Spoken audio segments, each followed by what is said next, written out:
ಮೈಸೂರಿನ ಹುಣಸೂರು ನಗರದಲ್ಲಿ ಹಾಡಹಗಲೇ ದೊಡ್ಡ ದರೋಡೆ ನಡೆದಿದ್ದು, ಸುಮಾರು 4ರಿಂದ 5 ಕೋಟಿ ರೂಪಾಯಿ ಮೌಲ್ಯದ ಚಿನ್ನ ಮತ್ತು ವಜ್ರಾಭರಣಗಳನ್ನು ದರೋಡೆಕೋರರು ಲೂಟಿ ಮಾಡಿ ಪರಾರಿಯಾಗಿದ್ದಾರೆ.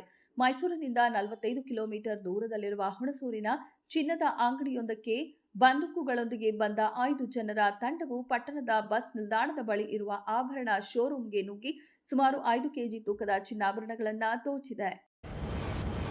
2-3 ತಿಂಗಳಿನಲ್ಲಿ ಜಿಲ್ಲಾ ಪಂಚಾಯತ್ ಹಾಗೂ ತಾಲೂಕು ಪಂಚಾಯತ್ ಚುನಾವಣೆಗಳನ್ನು ನಡೆಸಬೇಕಿದೆ.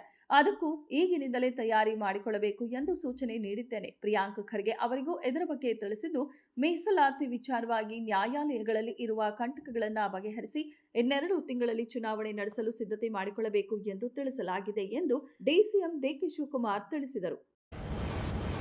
ಕರ್ನಾಟಕದ ವಾಹನದಲ್ಲಿ ಅಕ್ಕಪಕ್ಕದ ರಾಜ್ಯಗಳಿಗೆ ಹೋಗುವ ಮಾಲೀಕರು, ಚಾಲಕರು ಗಮನಿಸಿ, ಹೊರ ರಾಜ್ಯಗಳಲ್ಲಿ ಕರ್ನಾಟಕದ ನೋಂದಣಿ ವಾಹನಗಳಿಗೆ 10,000 ರೂಪಾಯಿ ದಂಡವನ್ನು ವಿಧಿಸಲಾಗುತ್ತಿದೆ. ಭಾರತದ ಎಲ್ಲಾ ವಾಹನಗಳಿಗೆ ಮಾನ್ಯವಾದ ಮಾಲಿನ್ಯ ನಿಯಂತ್ರಣದ ಪ್ರಮಾಣಪತ್ರವನ್ನು ಹೊಂದಿರುವುದು ಕಡ್ಡಾಯವಾಗಿದೆ.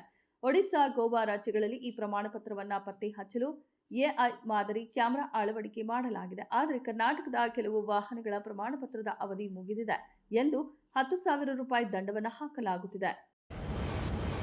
ಕನ್ನಡಿಗರ ಸ್ವಾಭಿಮಾನವನ್ನ ಕೇರಳ ಸರ್ಕಾರ ಮತ್ತು ಕಾಂಗ್ರೆಸ್ ಹೈಕಮಾಂಡ್ ಮುಂದೆ ಅಡವಿಟ್ರು ಎಂದು ರಾಜ್ಯದ ಕಾಂಗ್ರೆಸ್ ಸರ್ಕಾರದ ವಿರುದ್ಧ ಬಿಜೆಪಿ ಆಕ್ರೋಶ ವ್ಯಕ್ತಪಡಿಸಿದೆ.